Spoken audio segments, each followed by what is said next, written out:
Hi, my name is Adriana, and today I'll be reading My Friends Faves. So, kicking off this series that I have done this will be my third year of reading my friends' favorite books from the year prior. So at the end of last year, me and all my friends put our favorite books into a spreadsheet, and then we pick out some that we want to read from each person. We'll pick out one from each person to read and talk about it and gab and just relate to each other as people, and it's so fun and cute, and I love it. So I read Jade City, The Adventures of Amina El-Sarafi, and Fourth Wing. I no longer have a physical copy of Fourth Wing because it was my mom's, so I gave it back to her. But I read these 3 books, and I actually really enjoyed all of these. We'll see if that holds true for part 2 of this series, because these were technically all books I either had or were recommended to me by like another person. I think all of the books for the second part I do not own. There's that. But I did very much enjoy these books. Looking forward to it.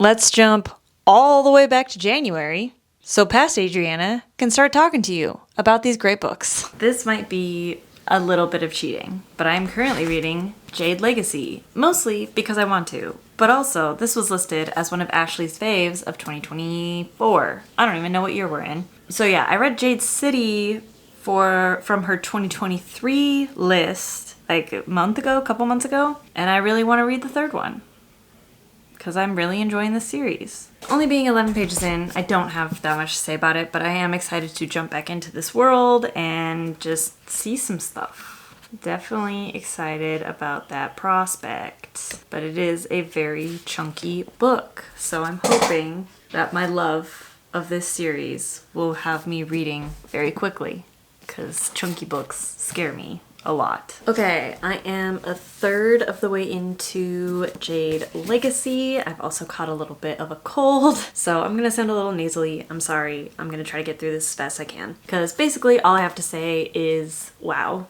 Fonda Lee is not fucking around in this last book of the trilogy. We are getting into it super heavy. We did have like a 6-year time jump somewhere in the middle here, and I think the book already starts with like a 4-year time jump, so like this book is basically taking place like 10 years ahead of the last book. So we're really getting into like the legacy part of this. You know, in the first book it was basically one generation, but like kind of the younger-ish part, I don't know. I wouldn't quite call it multi-generational in like the first 2 books, but it kind of felt a little bit that way just because of an age gap situation happening between the siblings.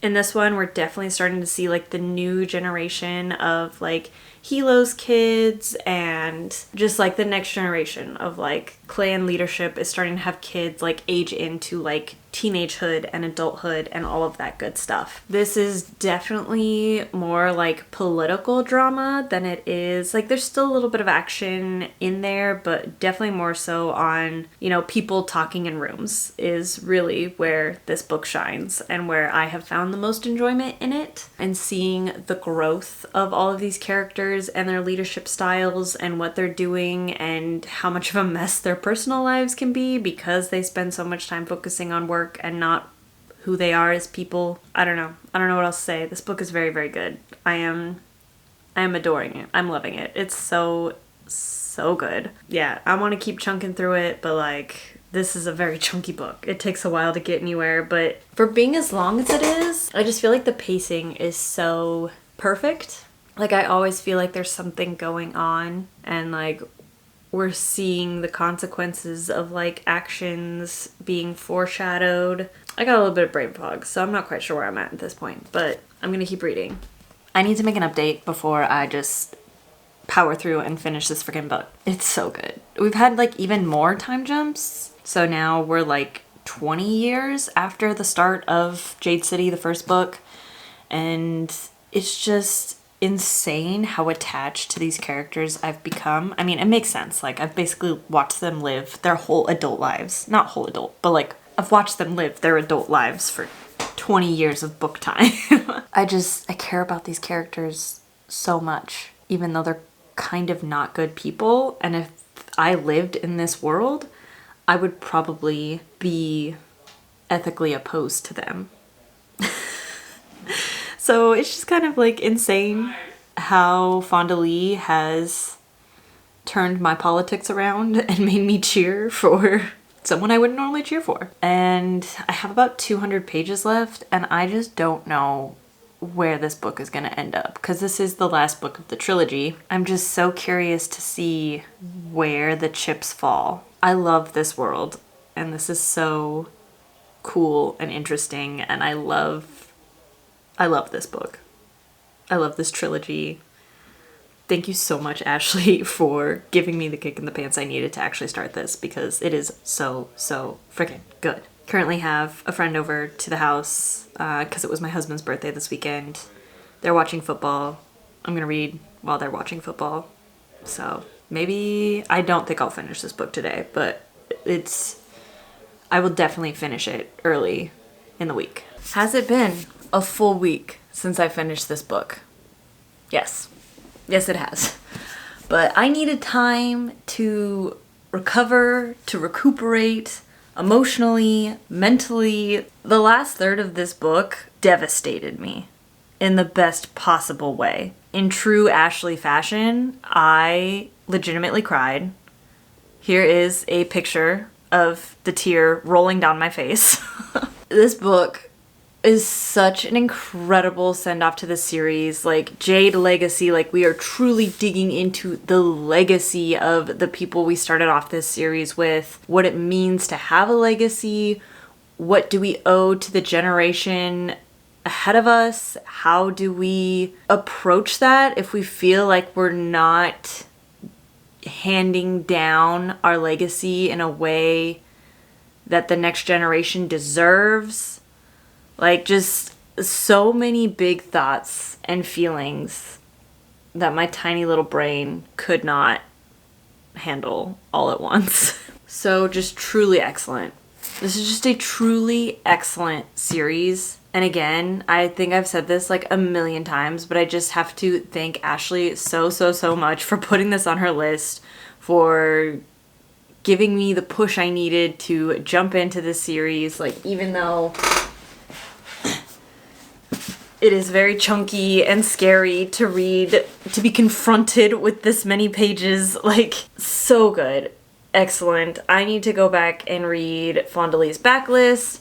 I am so excited for her new book coming out this year. I can't handle how much I enjoy this series and how obsessed I am. And I can say I truly adored this 5-star read from Ashley, and it was 100% a 5-star for me. So I will see you for the next book. Hello, so the next book we're reading for this vlog is Fourth Wing. This is not the initial direction I was going to go. This is my pick for Bailey. And originally I was gonna go with Where Do the Crawdads Sings, because I have a physical copy of it, and that physical copy was lent to me by my aunt, so I was like, oh, I should probably read it and give it back to her at some point. But then my mom ended up giving me her copy of Fourth Wing and just talked about how fun it was. And then Bailey gave it a 5-star, which is like, I don't know. I feel like Bailey is a fantasy girly, but like not always a fantasy girly. So I'm just always like, I'm intrigued that she enjoyed this book so much. I don't know. I'm about 80, 90 pages into it, and it is extremely readable. Like, it reads like a contemporary, which is kind of a nice change of pace for me. Like, this month I've been reading a lot of like heavier books, like a lot of like big brain books for book club, and then just like epic fantasy, or just fantasy written in a really like fantasy way. So the fact that this is written like basically like a contemporary fiction, it's extremely readable, easy to just digest. I'm not going to talk too much about like what's actually going on in this book, because it is one of the most popular books in the world right now, so like that seems a little silly. But yeah, like I'm enjoying it so far. Like, there's nothing really, like, I don't know, I can't say that much. I'm only like this far into it. So I will do another check-in at like maybe the third or halfway point to see if anything's really getting there for me. Just the way this is like set up so far, I think we could have a really interesting perspective shift from our main character. It's a kind of perspective that I don't think we would get until later books, so I'm just kind of interested to see. what happens in this first book, where we will end up, what kind of character growth we get from our main character, Violet, with her teeny tiny brittle bird bones. That's unfair. I shouldn't say that. It's just, I like that there is like kind of a little bit of like disability rep in this, but like the fact that her disability is that she is so tiny and fragile, just, it's an interesting choice. I don't know what else I want to say about this right now. I will check you on the next check-in. I skipped a third mark check-in, and honestly even kind of like a 50% check-in. I'm on like pretty close to page 300 out of like 500-ish. So 60% check-in.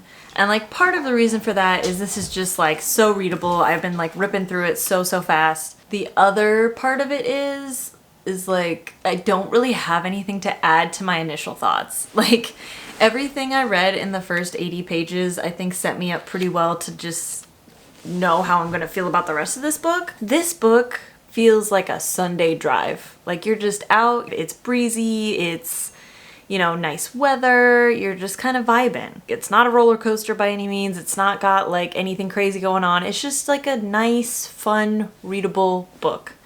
And like, I do kind of need that right now. I've been reading a lot of really heavy stuff, so like being able to jump in and just have like a nice, fresh, breezy, easy read has been fun. Even like the info dumpy parts, like this is very info dumpy book. Like our character, she's like kind of nerdy.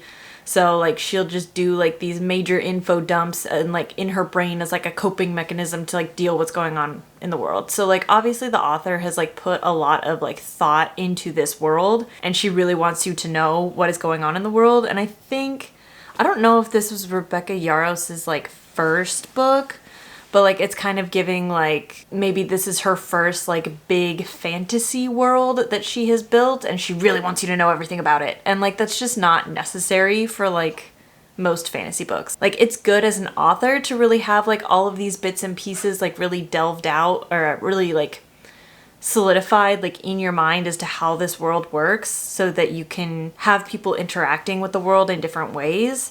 But like as a reader, we don't need to know like every single little bit of lore from your world right off the bat. So yeah, I am enjoying it. It is fun. I made like a huge chunk of progress yesterday when I went to the reading night at the wine bar, which was always very fun. I love going there. My husband and I thought about going skiing this weekend, but our plans changed. So we are gonna stay home and just like ride bikes and like do springtime things.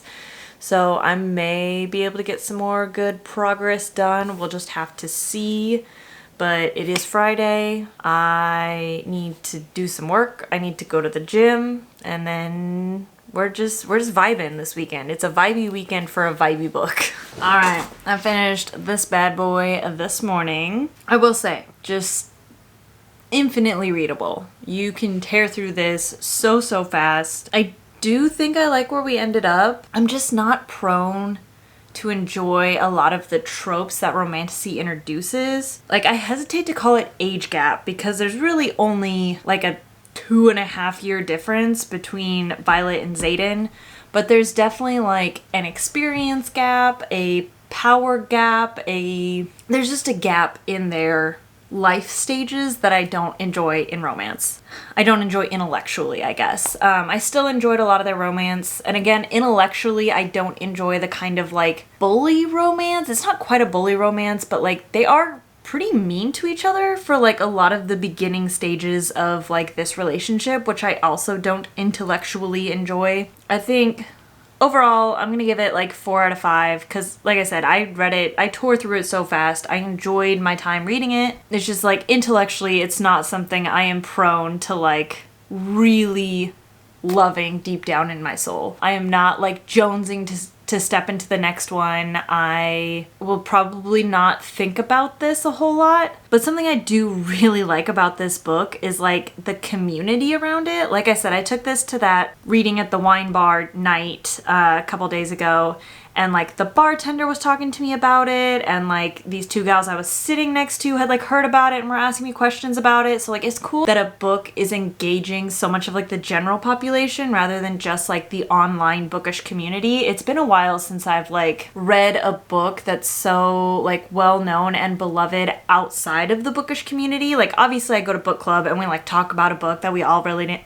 enjoyed or really didn't enjoy or whatever. Like I am constantly talking about books, but to talk about books with like normal, not super bookish people is really fun. And I did really enjoy that aspect of it. And I really like that this book is like getting people into reading again and excited about reading. So I got lots of feelings about this book. And yeah, I probably will continue on the series at some point, but just not immediately. I don't know. I have a feeling once I tell my mom I'm done with this one, she's going to hand me the other two, but so once I have the other two from my mom, maybe I'll pick them up a little sooner. But yeah, overall, like I can see why people enjoy this and love this so much. I guess I can't quite see why Bailey gave it a full 5 stars and like put this as one of her favorites, but I can see why she would enjoy it. Like this is an enjoyable book. Like I don't know what else I can really say about it. It's enjoyable. It's fun. I like it. So that's where I'm at there. So thanks, Bailey, for giving this book kind of triple duty. I used it for, TBR Trails Between Two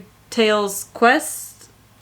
It's a very long titled readathon, but I used it for one of those. I used it for Friends Fave with Bailey. Also, this is one of books my mom gave me, so this book is really doing a lot of heavy work, TBR-wise. So I'm glad to have read it. But yeah, I don't know. I'm just babbling at this point. And I don't know when I'm going to start the next Friends Fave, because that's just not where my head's at right now. But I will check you on the next one. So I just kind of didn't film an intro clip for The Adventures of Amina Al-Sarafi, so I am doing this many months past having started it. And here is a lovely picture of me on a hike on the same day that I started reading this book, because I was on vacation with my family in the woods. So that is part of the reason I didn't film an intro clip. Not the whole reason, because I definitely could have gotten away for a little bit and filmed an intro clip. But neither here nor there. I started The Adventures of Amina Al-Sarafi on July 4th. As far as like introing this book and where my headspace was at when I started it, the only thing I knew about it was I preferred the American cover over the British cover, and it had pirates and fantasy, which sounded very exciting to me. I don't think I was aware of like the time and setting of it too much, and I don't know, I was just excited to jump into it. And oh my gosh, I forgot to say who this was a pick for.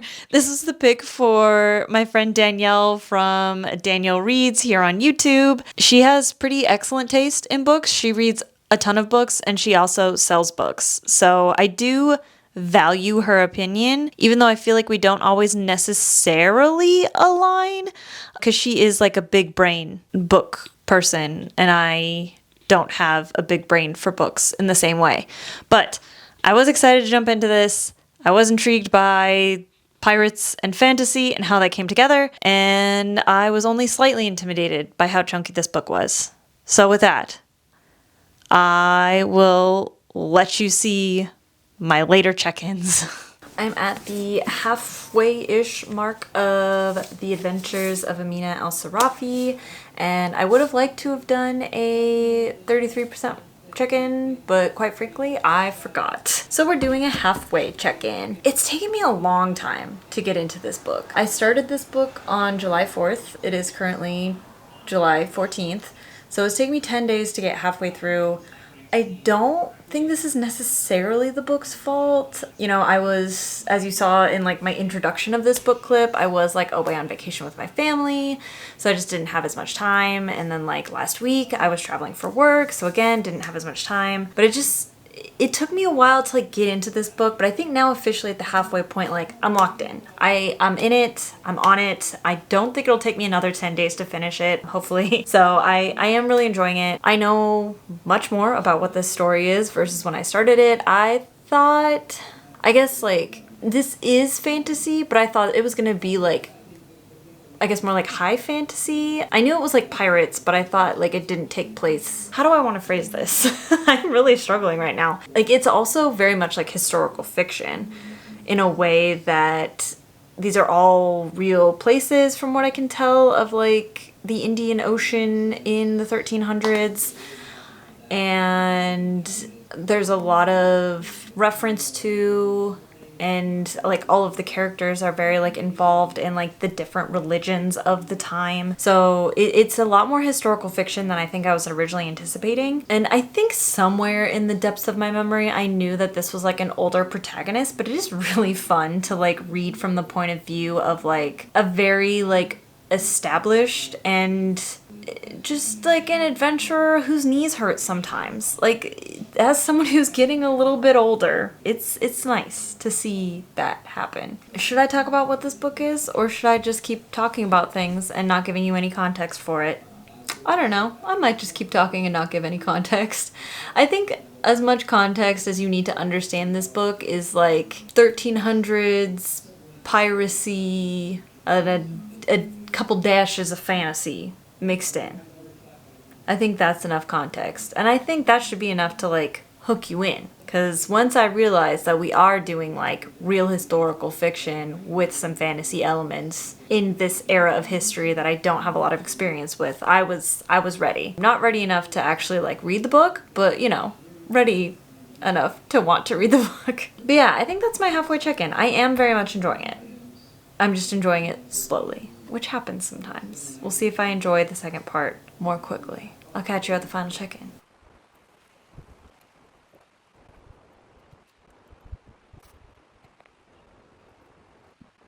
I just finished The Adventures of Amina al-Sarafi, and I am currently camping, and this setup is a little strange because the lighting is changing very quickly, but I am doing my best.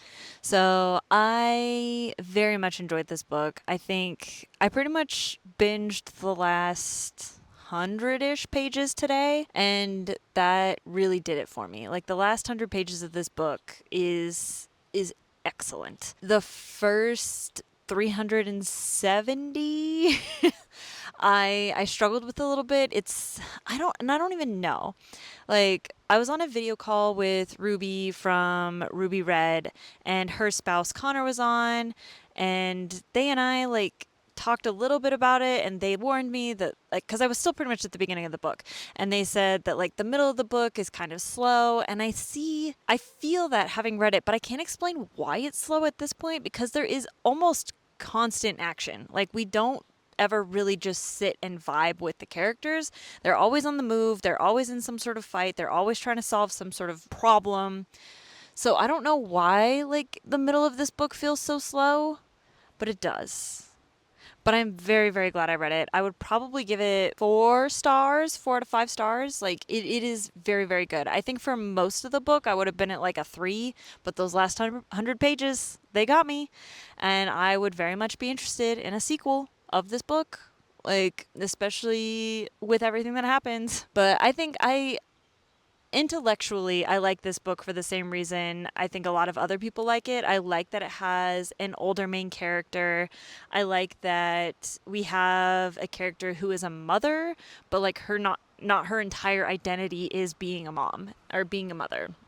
Like, you can tell throughout the story that she obviously very much cares about her kid, but she's also an individual, which is a very hard balance to strike, I think, in characters, and I think this author does it excellently. What else do I have to say? Obviously, the setting is dope, like medieval Indian Ocean with a little bit of like fantasy sprinkled in, like pirates. Like, it's cool. It's so cool. Like, there is very few books where you can just say, like, right off the bat, just knowing the barest hint about it, like, that's going to be a cool book. And this is a cool book. So I can see why a lot of people really, really love it. I definitely enjoyed it and would highly recommend other people. So thank you so much, Danielle, for putting it on your favorites, because I have owned this book since it came out and have been putting it off, and I really needed the kick in the pants to read it. And I'm glad I did that. That's it. I'm assuming there will be a future Adriana to bring this whole vlog together. But very much enjoyed this book. Wow. What a journey. A solid 7 months to read the books and then another 2 months to put the video together. We're really, peak efficiency over here at Carbon Bonded Books right now. What can I say about these books, having read them all many moons ago? I think it's quite obvious to tell my favorite was Jade Legacy. This series is just so freaking good. Fonda Lee is a genius. These books are incredible. I think I mentioned like in the section of the video about Jade Legacy that I was excited to read her new book coming out this year, but it has already been postponed to next year. So it was supposed to come out in November of this year. It has been pushed back. So I'll wait as patiently as I can, but I am excited about it. Fourth Wing, I probably won't continue on in the series at this point. It's been like so long since I read it that like now I'm just kind of like, I don't really care. Like the hype has died down, which was what most of what I enjoyed about that book is just like the hype was so big. I mean, I think there might be another one of those coming out. So maybe when that one comes out, I'll like continue on the series because the hype will be really big again. But at least for now, no real desire to go back to it. Adventures of Amina Al-Sarafi. I am glad I enjoyed this one. The reading experience was not peak for me. Like looking back on it, I'm like, yes, this was a really good book. But like while I wasn't reading it, I was not having the same experience. So if this author does do another book in this world or another book I guess Shannon Chakraborty has done many other books, I believe. But specifically, if there's another book in this world, I would like to read it because I did enjoy this world. I did enjoy these characters. I just didn't love the way it was put together in this one specifically because it just felt very slow at parts. So with that was a very long-winded and long time coming video. And I have significantly less time to do part 2. So hopefully I can get my act together and make it happen. But thanks so much for watching, and I will catch you on the next video.